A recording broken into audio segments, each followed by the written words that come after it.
Hello, everyone, and welcome to today's webinar, the CHQ Playbook from Dials to Votes, What Actually Works. I'm Nicole Schlinger, the president and founder of CampaignHQ. I'm joined by two very important and highly skilled and talented members of our team today. And we'll get started with our presentation and our case studies in just a moment here. So we're just going to wait a minute or two for everyone to get logged in and for everyone to be ready and on the line, and then we'll get started. And we'll be answering your questions today, as well as sharing some of the examples of what works. So if you've got a question, there's a Q&A panel at the bottom of your screen in Zoom. So just put your questions in that Q&A panel, and we will get to as many of them as we can in the time that we've got available together today. So we will go ahead and get started. For those of you who just joined us, I'm Nicole Schlinger, the president and founder of CampaignHQ. I'm joined here today by Spencer Flake, who's our executive vice president, and I'll give him 30 seconds to introduce himself. Yeah, absolutely. Like Nicole mentioned, I'm Spencer Flake, the Executive Vice President of Client Success here at CampaignHQ. I've been here for just under 5 years, and I work out of our Iowa office. And my role is really working directly with our clients and our prospective clients as well to execute their phone and text plans and win their elections and their legislative battles as well. Excellent, great. And we're also joined with Kyle Adams, our senior VP. Kyle?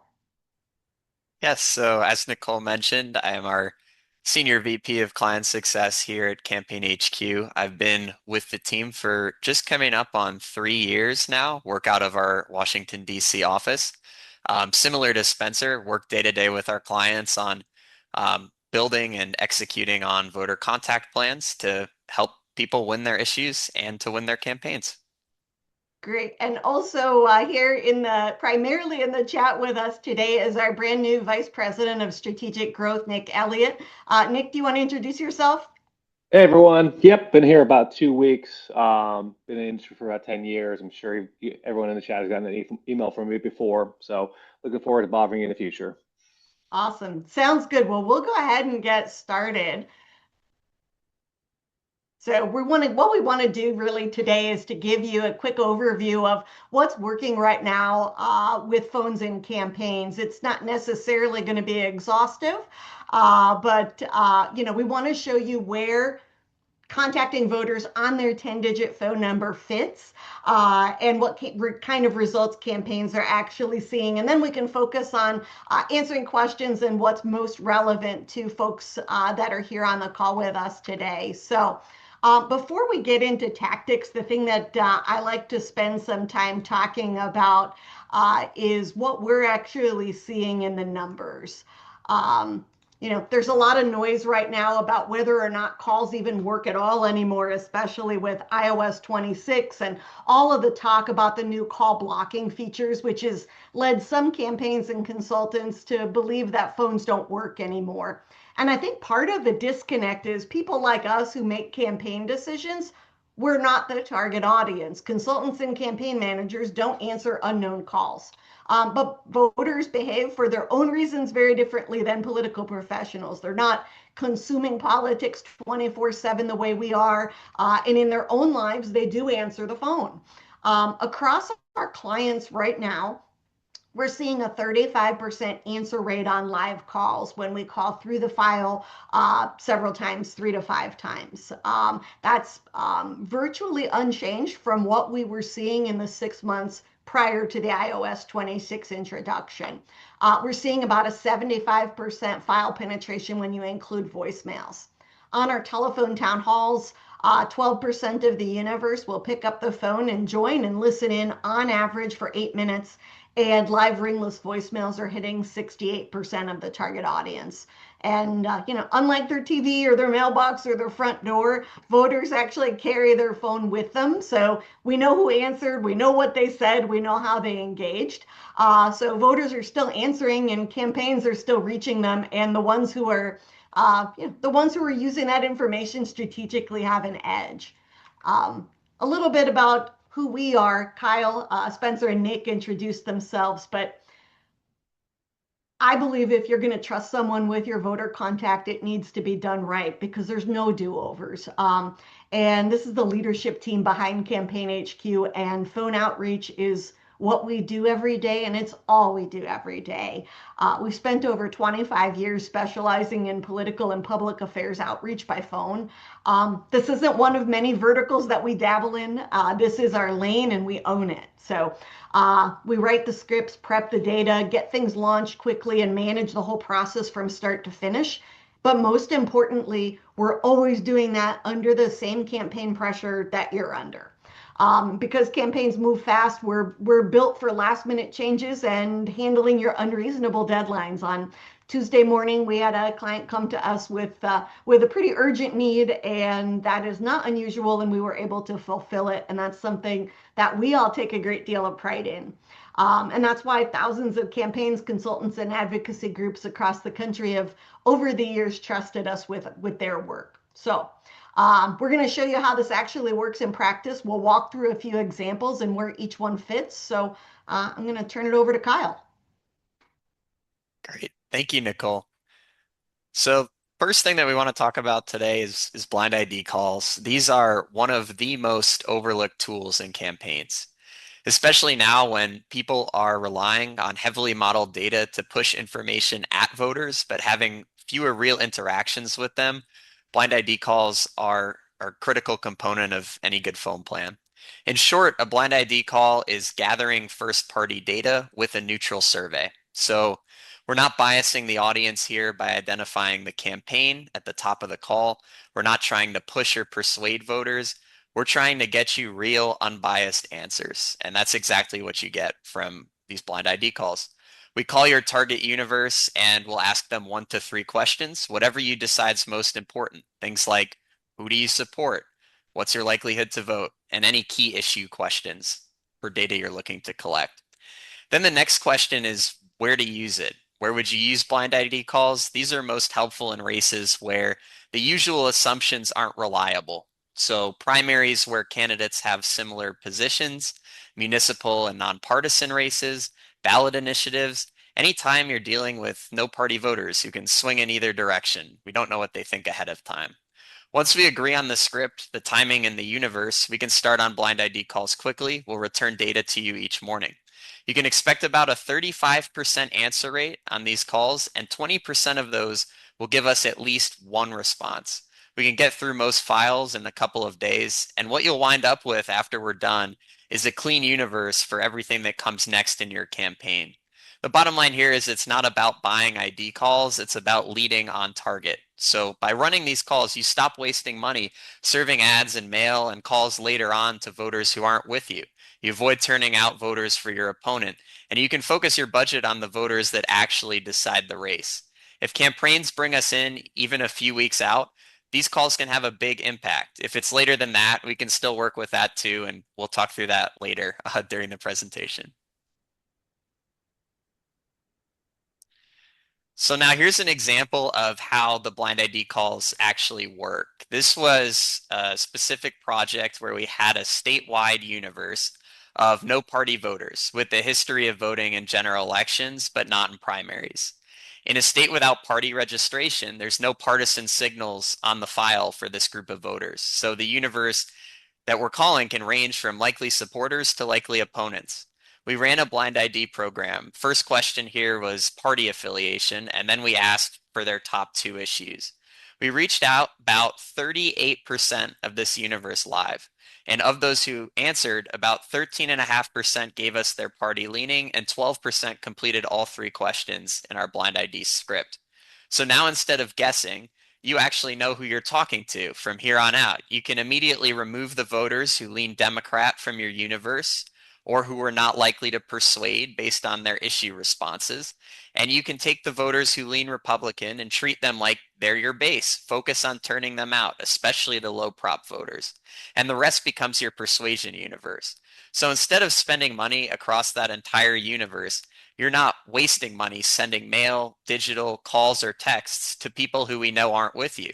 You're not accidentally turning out voters for your opponent, and you're putting your budget exactly where it will have the most impact, which over the course of a campaign could more than pay for the cost of the initial ID program. Now, live persuasion and GOTV calls are the next item we want to talk about, and these are where you're actually moving voters, so they differ a bit from the ID calls. At the core, both live persuasion and GOTV calls are conversations with individual voters who are delivered by a real person. We dial through your list multiple times to maximize contact, and on the final pass, we leave a voicemail for anyone who we didn't reach live. The difference is in how the call is structured and when you use it. For persuasion calls, the script's more dynamic. We deliver the message, we ask questions, and we adjust our responses based on how the voter responds. So if a voter is supportive, we can move straight into turnout information. But if they're not with us, we can politely end the call and move on. Now, GOTV, that's more like your closing argument. There aren't any questions in the script. There's no branching. This is just a short, urgent message telling the voter exactly what they need to do, when to vote, where to vote, and who to vote for. We can personalize these types of calls based on the polling location for voters, voting hours, candidate names, whatever matters for that specific universe. And the reason why this works is because it cuts through the noise. You're reaching people who are not paying attention to politics 24/7. In crowded or down ballot races, many voters are not researching every race. They're just voting for the names that they recognize, or they skip it entirely. So persuasion helps to build that recognition and move undecided voters. And GOTV helps make sure that your supporters actually show up and your candidate's name is the last one they hear before they go vote. We can launch these calls in 24 hours or less. We can move through large universes quickly, and we'll typically reach more than 70% of the file for these types of calls. Especially late in the campaign, when other tactics might not be viable anymore, this is one of the last places that you can still put money and work to drive turnout in an effective way. Now we've got an example of what this can look like in practice here. So for this case study, there was a state house special election in Iowa that we worked on just 32 days from the governor's announcement to election day for that race. And the pressure here was especially high because Republicans had just lost a state Senate special election, same part of Iowa, just a few weeks earlier. So the narrative at the Capitol here is that without Trump on the ballot, Republicans couldn't hold their supermajority without his coattails. Now, in a situation like this, vague support for Republican issues in our messaging isn't going to cut it. The Democrats have momentum, they had enthusiasm, and in a low turnout special election, unenthusiastic and uninformed voters are just not going to show up. So you need to identify who's with you, you need to reinforce the message, and then you have to make sure that they actually go and vote. So here we ran a multi-round live call program. We used the early rounds to identify support and engage high propensity swing voters. And then we reinforced the message through repeated voter contact with low prop hard Republicans. In total here, we completed over 12,500 live conversations, and we reached more than 4,500 unique voters. That's roughly a quarter of the entire district. And on average, each voter we reached heard from us nearly 3 times over the course of this program. In a low turnout special election like this, that kind of repeated contact can absolutely decide the race. And our candidate, who had never run for office before, won this election by just 175 votes. Now, next tool we're going to talk about is telephone town halls. And this is another very overlooked tool in campaigns, but one of the most powerful tools in our toolbox. So unlike a virtual or in-person event, we don't wait for people to show up for a telephone town hall. We bring this event right to them. We'll dial your entire universe and connect you live to thousands of voters all at one time. So you're not just talking to your best volunteers or your loudest critics, you're reaching that next layer of voters. So step by step for these, once you pick a date and time, we will handle the setup for you. We build out a full run of show. We train your team on how to use the platform. We also develop poll questions that you can ask on the event so that you're getting real feedback from voters live during the event. We'll provide you with a free audio streaming link that you can post on social media. You can share it with your email list. You can even give it to reporters. But keep in mind for these town halls, most participation is going to come from our outbound dial, not people opting into the event ahead of time. When the event starts, we dial out to your full universe. There's live question and answer, real audience interaction and polling. And what's really great is it's a longer form conversation. It's more like a podcast than a 30-second advertisement. And that's part of why it's working so well right now. We're in a world where voters think that everything could be fake. They're skeptical of short sound bites, but they'll spend time listening to something real. Our clients are typically seeing 12% or more of the dialed universe join these telephone town halls. They'll stay on the line for around 8 minutes, and it usually costs under $1.50 per participant. And it works for races big or small. We had a Texas State House candidate that dialed just under 29,000 voters in the primary earlier this year and spoke to over 3,000 people for about 5 minutes each. That's 10 times the length of a TV ad that they had the opportunity to talk with these voters. After the event, we'll send you back the recording of the full event. You'll get a data return of everybody who joined, how long they stayed on the line for, and a really clear list of people to follow up with. Undecided, supporters, volunteers. The data that we collect on these feeds directly into the rest of your voter contact program. Now, here's an example of how one of our clients used a telephone town hall in practice. So this was for a statewide race in Texas where the candidate had a classic down ballot problem. Voters were showing up, but they were not necessarily showing up for this candidate or for this race. They didn't know who the candidates were, what the office did, why the race mattered. And that's, of course, a dangerous place to be in politics because when voters don't know, they either will skip the race entirely on the ballot or just pick whatever name they recognize. So the challenge here was not turnout, it was education and name ID. And we ran a live telephone town hall where we dialed nearly 500,000 likely primary voters. So the other end of a state rep race here, really large universe. Over 45,000 of those voters joined the call live. They stayed on the line for roughly 5 minutes on average, which is 10 times longer than that 30-second TV ad. And all in all, the cost came out to just over $1 per participant. There are very few ways that you can put your candidate in front of 45,000 voters for 5 uninterrupted minutes, and that's what makes the telephone town halls so effective.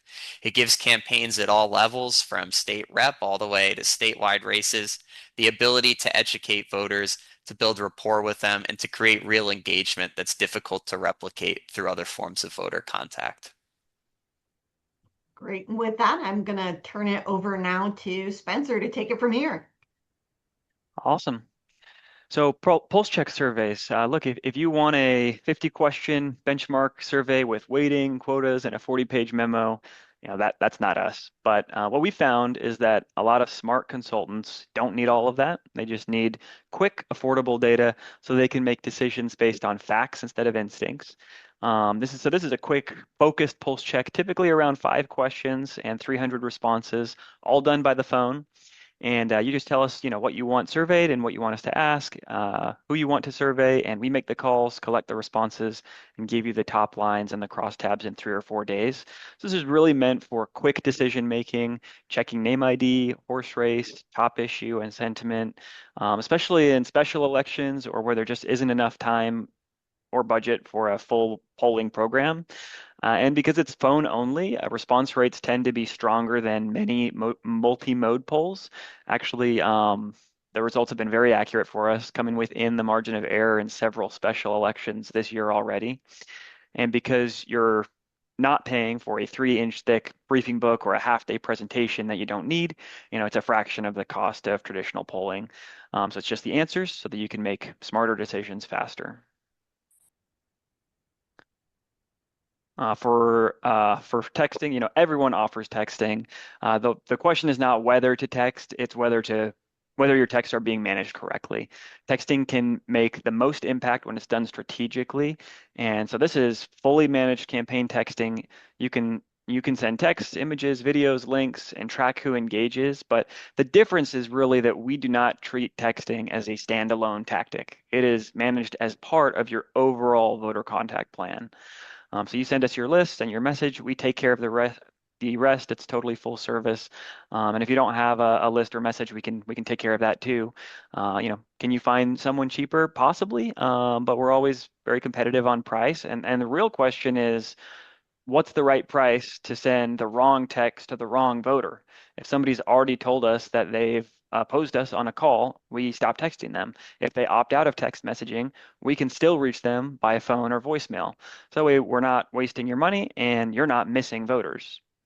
Texting has a place, but it does often get overused. It works best for sharing links, videos, voting locations, last-minute updates. It's really a great rapid response tool. So responding to attacks or pushing something out really quickly.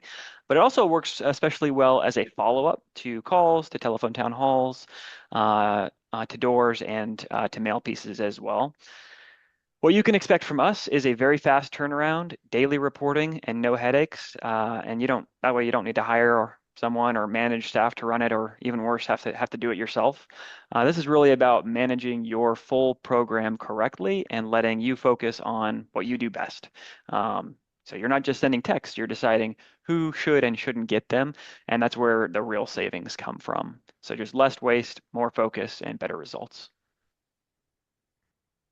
So we've got a case study here as an example. So this was for the Indiana House Republican Caucus. They were trying to protect their supermajority. They had multiple districts, multiple candidates, all under the same deadlines, and every race had its own dynamics with heavy outside spending and a lot of negative attacks. In particular, voters were being hit with messaging designed to cast doubt on which candidates were actually endorsed by the conservative groups they know and trust. So all of that had to be managed without overwhelming the internal team who were simultaneously handling other vendors, legislative leadership, donors, candidates, all of the above. So we handled the setup, the deployment, the reporting, the day-to-day management of the texting and live call program, and we coordinated it all within the broader voter contact effort. In total, we sent over 1.5 million text messages and generated over 117,000 replies from voters. But more importantly, this was not just blast texting, right? We actually used the voters' responses to inform future rounds of live calls, persuasion, and GOTV. And we also built separate texting tracks for voter ID, persuasion, and low propensity turnout universes. So each audience was getting the right message at the right time. And in the end, Republicans maintained their House supermajority by 4 seats. So I believe we have a few examples of what those messages look like. Yep, there we go. Onto ringless live voicemails. So live ringless voicemails, these sit really between texting and live calls. It is a real person delivering your message directly onto a voter's voicemail in a fully legally compliant way. Unlike a live call, it's not one-to-one, it's one-to-many. But unlike a text, it shows up above the text messages on the lock screen by default. So you're getting visibility in a much less crowded space. And you get both the transcribed message on the lock screen, but also the actual voice message. So it's really a 2-for-1 there. You can also deliver these at very precise times, which really matters, especially compared to texting, where we've all seen carrier delays at the worst possible times, where texts are getting delivered, potentially after polls close, which you absolutely cannot have. So we can time these up. A good example of this is where we had a client timing messages for when voters were heading to work, reminding them to vote on the way. And so we can deliver these at scale very quickly. 100,000 messages in about an hour is very doable for us. And this is a great for a last minute pushes, reminders, and kind of filling the gaps, especially for voters who have opted out of texting. Cost-wise, it sits right in the middle as well at 15 cents. So here's an example of where our live ringless voicemails have worked really well. This was a client running election day turnout reminders. This is a statewide race for judge. So a candidate that needed a big reach on a tight budget, and this is not a household name. So the challenge was really simple, right? Everyone is texting on election day. Inboxes are super crowded. The delivery can lag. Voters are getting overwhelmed. Our campaign needed a way to get their message in front of voters at the exact right time without it getting buried in all the other messages. So instead of relying on text here, we deployed live ringless voicemails. We timed the delivery specifically for early morning, right when voters were leaving for work. And that way the reminders hit right as they were starting their day and deciding what their schedules look like. We were able to deliver over 48,000 messages to a universe of 66,000 in under an hour. So that's a 72% success rate. The messages showed up directly on the voter's lock screen above their text messages with the added benefit of the voice recording behind it. And so, in a race where both name ID and turnout both mattered, the campaign was able to put its messages in front of voters at exactly the right time in a way none of his opponents did. Great. Thanks, Spencer. So I want to talk for a minute about how all of this gets coordinated together. So for our clients, instead of running calls, texts, and voicemails all in their own separate silos, we love to get the opportunity to build a coordinated plan that maps out how everything works together. It automatically accounts for real world attrition, early voters, bad numbers, people who move, people who are opposed. So you're not trying to plan your budget off of a static universe that never changes. It's based on contacting the right people to reach at each moment and being able to dynamically project out what that will be. And we can build multiple versions of the plan based on a budget so you can see what different budget levels actually produce. And some of our clients even use those plans to show donors what their money will do to get the funding for the plan to begin with. So we can also segment by audience, rural and suburban, swing voters, whatever matters in your race, where different audiences may need to hear your message in a different way. So you've got each group running their own playbook.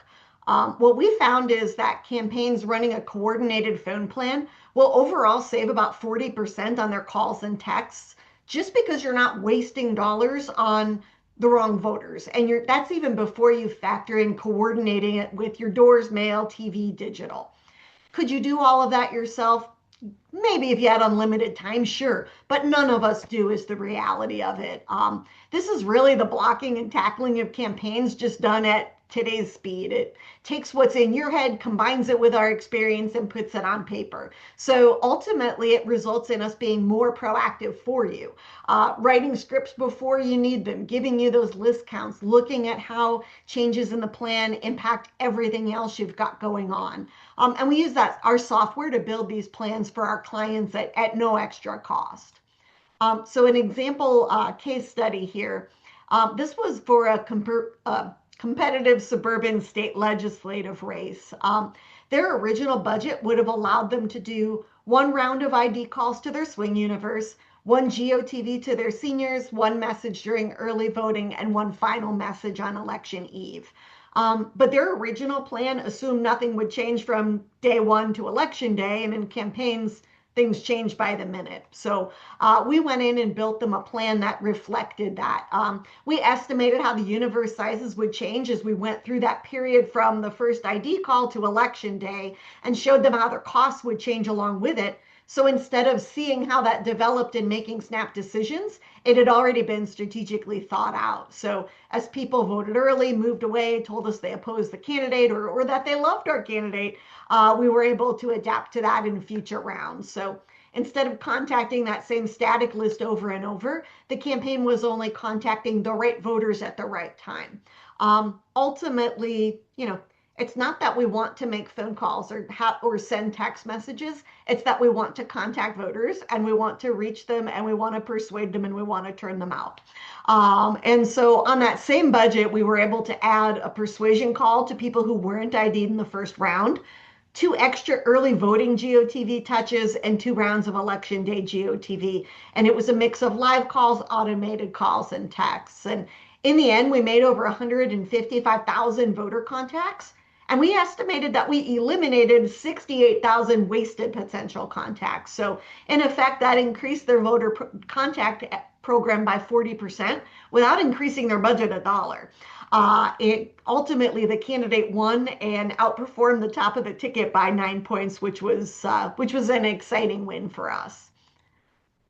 So to wrap this up, before we go to our questions, and I would encourage you, if you have questions, go to that Q&A. We have some questions that were submitted ahead of time, but if you've got questions that came up during the presentation, we'd love to take a look at those too. But But the takeaway here is simple, which is that phones still work. The data shows voters are answering, results show campaigns are winning by using them. And unlike anything else in politics, the difference is not just whether you use them, it's whether you use them well. And that's ultimately our mission and why we're here. It's not to make your calls, it's to make them well. At the end of the day, execution matters because none of it works if it's poorly planned, poorly timed, poorly run. And politics is a no do-over game. You get one chance to get it right. No one wants to wake up on Wednesday and lose by a few votes and know that there was something else that they could have done. So every race is different, every district is different, and every budget and plan we put together requires some strategic thinking and some trade-offs. So if you want help thinking through where things fit or answering questions, we've got plenty of time allocated for that, and we'd love to answer those questions that you have. But Spencer, Kyle, any other comments or things that we should share before we go into some of the questions that were already submitted? Yeah, I think I'm ready for the questions. Yeah, me Okay. too. First one is how late is too late? If the primary is in 3 weeks and I haven't done any phones yet, is it too late to call you? Yeah, I would jump in here and just say it is it's absolutely not too late. That's 3 weeks is a lot more lead time than I think we normally get. But I would say that 3 weeks out from the election, like this is the time to start your voter contact plan, and this is the perfect time to kind of call us in. So where should you get started? I would say reach out directly to us. We should hop on a phone call and talk about your race and the specifics of it, and kind of once we start nailing down universe sizes and budgets, we can start putting together a plan for you that will accomplish your goals. Awesome. Okay. Next question. I've got a five-way primary, low name ID, $20,000 total budget. Where would you spend it? I can jump in on this one. For a 20K budget and a primary low name ID, the first thing that I'm thinking of here is live calls. That is the place to spend it. These are the best tool that we have to motivate voters to go vote, to identify whether they're with us or whether they're against us, and to persuade those who are undecided to move into our camp and to ultimately turn out on election day. And the reason for that is, compared to the other tools like texts or live ringless voicemails, the live calls are real one-to-one, human-to-human interactions. They are longer form. They give us the opportunity to really interact with the voter, to hear them out, and to move them along into turning out and ultimately helping us win the election. So that's where I would prioritize. Question that from someone who's on right now, who's actually a good friend of mine. On the pulse check surveys, how big of a universe do you need to be able to get a representative sample? Our state house districts are only 31,000 residents, even fewer voters. I've always struggled to find an effective way to poll them. Yeah, absolutely. The way that we do our pulse checks, right, where we're asking, typically it's up to 5 questions. A lot of the demographics we already have in our data pool, so we don't need to ask those questions. That means we're getting higher response rates than if you're asking a 20, 30 question survey, right? So, yeah, that is a little bit smaller on the smaller end, 31,000 residents, but that's actually right around the number of records we will typically pull for an N equals 300. We've gotten away with fewer, and actually a couple weeks ago, I think there was a district where we only had 14,000 records available, and we were still able to get full 300 completed surveys on that one. So that's kind of the range. Yeah. And, and looking at, a universe that size, if we looked at, as he said, even fewer, 31,000 residents, even fewer voters, even if we wound up with, 14, 15,000, a survey of N equals 250 is going to give you, it's going to give you that good directional information you want. So, we'll get as close as we can get to that N equals 300 and, get you something that guides you directionally in the right way. I'll add to that too. We've got the Oregon primaries coming up next. So it's one of the places that I've been working a bunch recently. And we had a state uh, county commissioner candidate there who had a universe of about 10,000 people in kind of their universe. We did a pulse check. We were able to get 250 completed 3Q surveys out of that. So again, it depends on kind of area and the quality of the data, but even for smaller universes, these are absolutely a valuable tool. Mhm. And then I've got one more that just came in. But again, if you want to press that Q&A at the bottom of your screen, if you've got a question, and then we've got the questions that folks have submitted ahead of time too. But next one is, I'm unopposed in my primary, but we want exciting voter turnout. What do you recommend? I have an idea. I want to see what you guys think. Yeah, absolutely. Well, I mean, this is an exciting idea because I assume the purpose of this is to drive out turnout to kind of dissuade any your challengers in the general. So, um, I would lean into some pretty creative messaging if it was me, and as we build out your phone and your text messaging, really bringing your personality into that messaging, so you not only are driving name ID and that turnout, but people feel like they've got a relationship with you. I actually think this would be a perfect opportunity for a telephone town hall, to get people on the phone with you, get that engagement that we were talking about before, and have that opportunity to really engage with those voters in a way that's a little bit more personal than a text or a robocall or whatnot. So that's what I would suggest. Mhm. I agree with Spencer. Telephone town hall is kind of the first place that my mind went on this. I think that we talked about how great they are, how you get to speak to probably the largest universe that you'll get to talk to over the course of the campaign. You can have a longer form conversation with people. They'll stay on the line for an average of 8, 9 minutes normally. But one of the things we haven't mentioned yet around the town halls that's also really great is that you get to promote them and you get to follow up afterwards. So we've had a number of kind of state house campaigns or other campaigns that they send out a text 24 hours ahead of time and they let everybody know, hey, we're having this telephone town hall tomorrow. They hold the actual event and then they follow up with everybody afterwards who joined and say, thank you for joining, and who didn't join and say, I'm sorry I missed you. And that type of outreach around the event just enhances it. It's a way for you to build an image among voters of, hey, I'm transparent, I'm willing to answer any questions that you have, and it enhances the event itself. So I think kind of a town hall with that messaging around it would be a really effective tool in this situation. Excellent. So, well, I love that. One of the things I love most about this team is we think very much alike, and we're very much aligned. So when I said, boy, I have an idea in mind, I don't need to repeat what was already said. So we have one more question here, and this is one where we'll probably follow up with you after this is over to talk more specifics. But what would be needed for a small but effective campaign to get Republican primary voters out in DC on primary day? I'm running unopposed in the primary for DC Attorney General, but it's important to demonstrate strong voter turnout and solid numbers before the November general.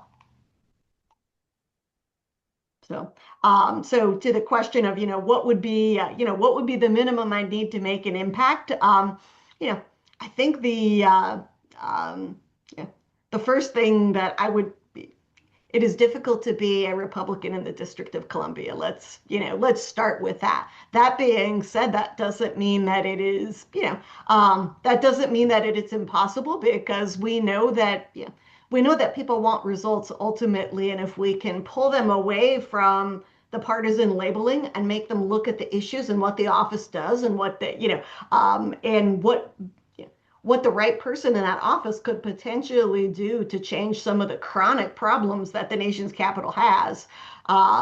Something like that could really take on a grassroots life of its own. So, the initial thing that comes to my mind is doing some telephone town halls to get your message out there in a longer form way with a larger audience of people.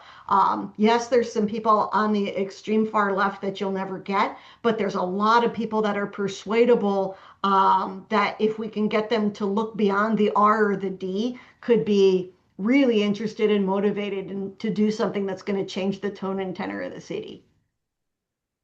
Yeah, absolutely.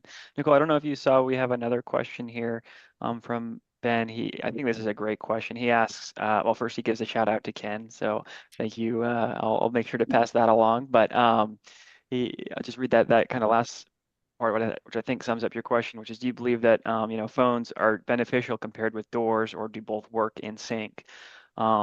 Doors are absolutely like number one. A conversation at the door with a voter, there's nothing that can replace that. But the challenge with doors is there are a lot of rural areas that are tough or not really possible to knock. When you do knock through those doors, you're getting, I'm not sure what the rates are today, but a small percentage of people actually answer the door for you. A lot of times you're leaving a mailer or door piece. And so what do you do about all the people that you knocked through the neighborhood and you didn't get a chance to talk to? And that's where like kind of the next best thing than an in-person conversation face to face is a phone call. And that's where we can come in with our calls and texts and everything else. And so do they work in sync? Yes, they absolutely do. What we found very valuable is where, after you work through the doors, we get that list on the back end and we call through anybody that you weren't able to contact. And we can even use a very similar or the same script that you were using at the door over the phones, collect the same data and give it to you in the same way. So it all syncs up with your campaign.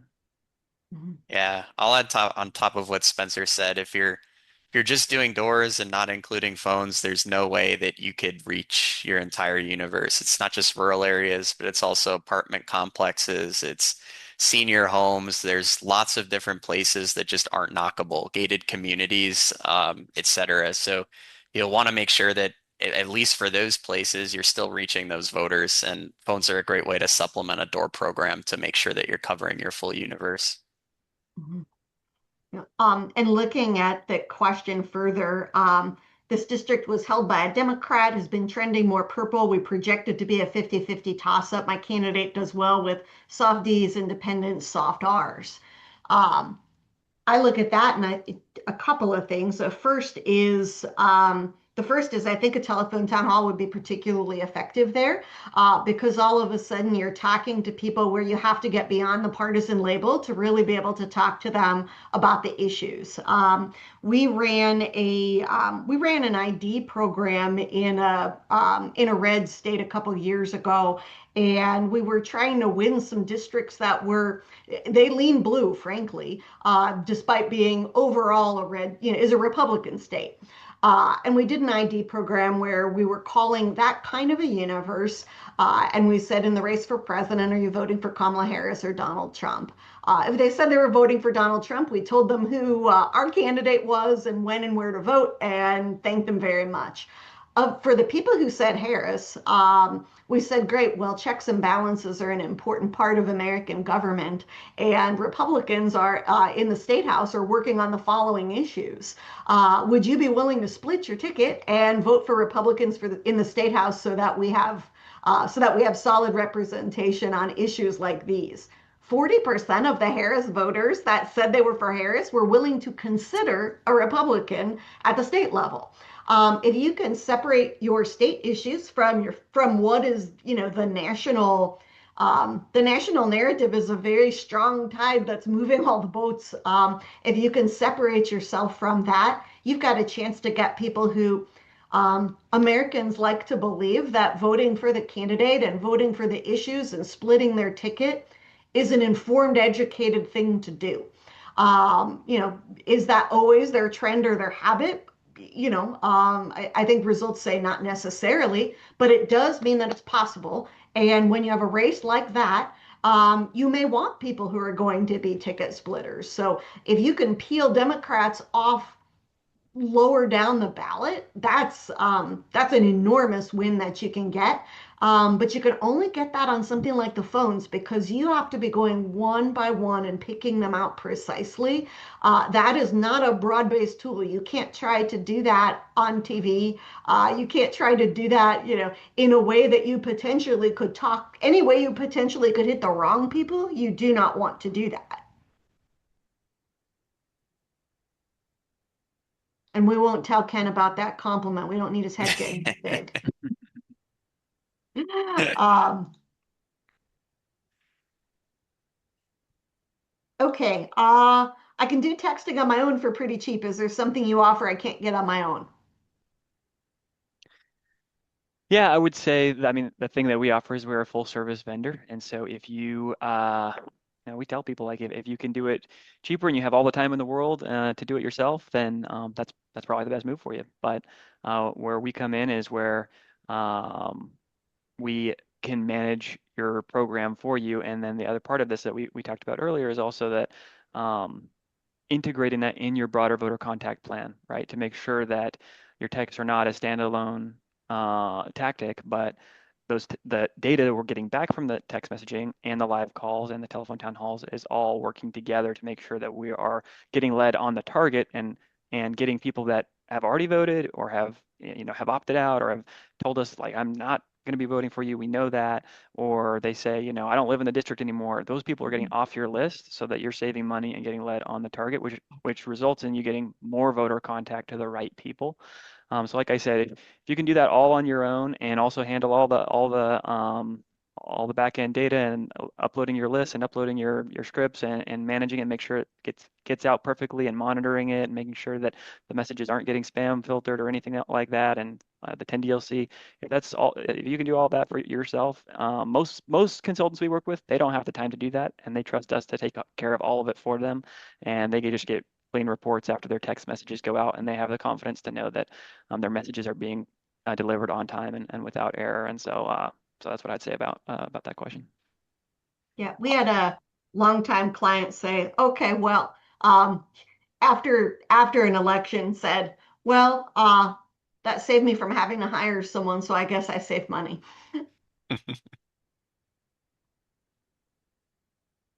So everybody's talking about AI voices or a version of them to make calls. Is that legal? I can talk to this one. So the answer is it depends. Generally speaking, it's definitely not legal there's been instances where people have used AI to imitate a candidate's voice or to promote kind of misinformation in the voice of a candidate. We definitely would not advise that. That is not legal. Do not recommend. You cannot use AI voices on a live call. You couldn't use them when calling cell phones. Those have to be live callers. That would be a violation of FCC rules. For an automated call specifically, there is some potential where you could use kind of an AI voice on those to create a recorded message, but you can again try to be impersonating somebody, and you also might lose something compared to having a live person record it.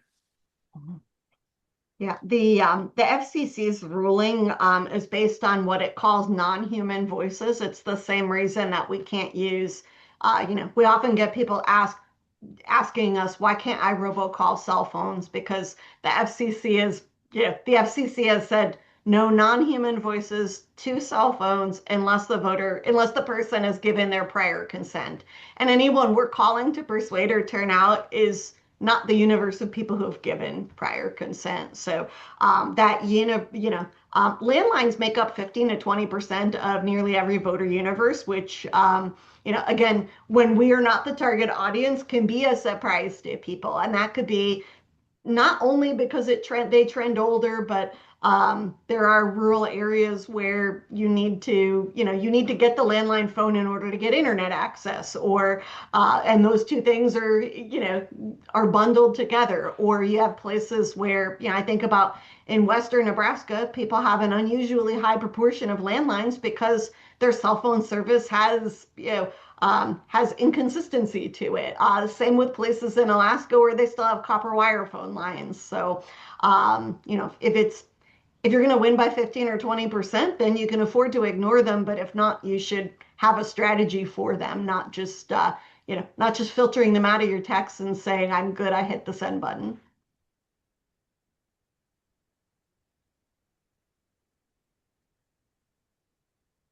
So let's see what else we've got here. If I want to get started, what do I do? That's a good one. Yeah, I think I may have alluded to this earlier, but I think the first thing you can do is you can just give our team a call. You can give me a call. You can shoot us a line. Let's get on a phone call to figure out what race you're working on, what the universe size that you're looking at is, or we can look at into our system and see kind of the counts of what you'll need to know for what we need to know to execute your projects is how many cell phones and how many landlines there are out there for us to contact, and then we can devise a plan and budget from there. And so like I said, if you have your data that you can send us, we can start working on that and tell you exactly what those numbers look like. Otherwise, we can look in our system and see how many are available to us based on whatever models you want us to look at. But yeah, we're available for when our clients need us. So just drop us a line. Let's get on a call and start talking the details. Yeah, and I'll say we've mentioned throughout the presentation, but one of the things we like to do most is work with you strategically to build the best voter contact plan possible to meet your needs. So that normally starts with a conversation with us doing some fact finding of what is the situation that you're facing in your district? What do you see as your path to victory? What issues do you think people care about? Like all of those types of questions. And from there, we'll work with you to build a plan of this is the way to move undecided voters. This is the way to turn out our base. This is the best sequence of kind of outreach that we can run in order to get you to where you want to be, which is ultimately winning your election on election day. Okay. We've got time, I think, for one more question. So let's look at the ones that were submitted ahead of time and see which is the best one.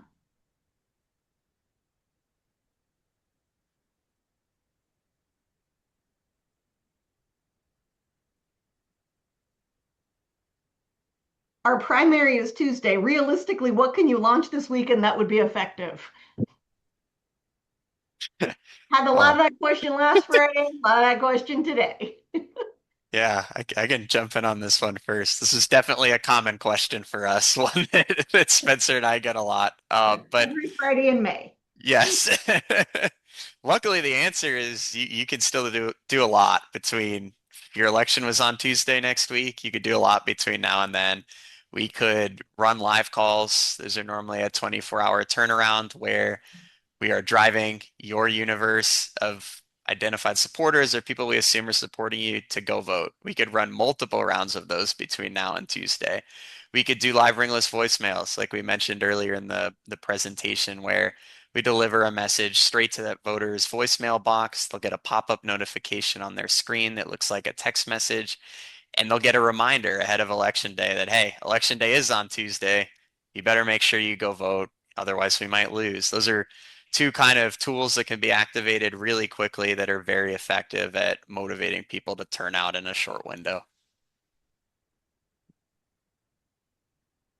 Yep, absolutely. All we need to execute your project is we need to know what message you wanna send, who you want to send it to, and those are the details we need to get started. And like Kyle mentioned, in terms of turnaround times, we could be up and running with live calls tomorrow and texts as soon as this afternoon. That's the we operate on campaign speed, and we understand the nature of campaign work, and that sometimes you get an influx of money very late in the campaign and you need a place to spend it, and maybe it's too late to send out a mailer or get back on TV. And so that's where phones are very valuable to like I said earlier, kind of rapid response and get some last minute GOTV out.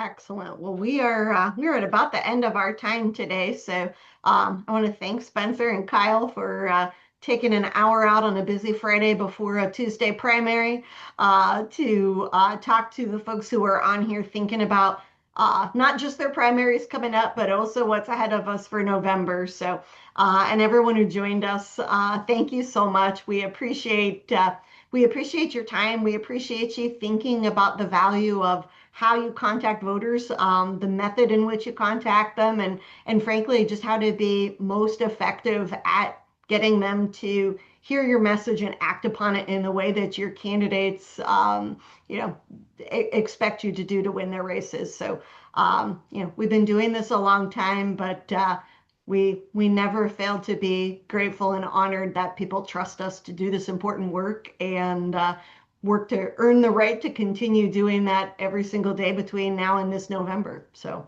I put our phone number and Spencer and Kyle's email addresses in the chat. I also responded to the comment about Waffles, who is sleeping.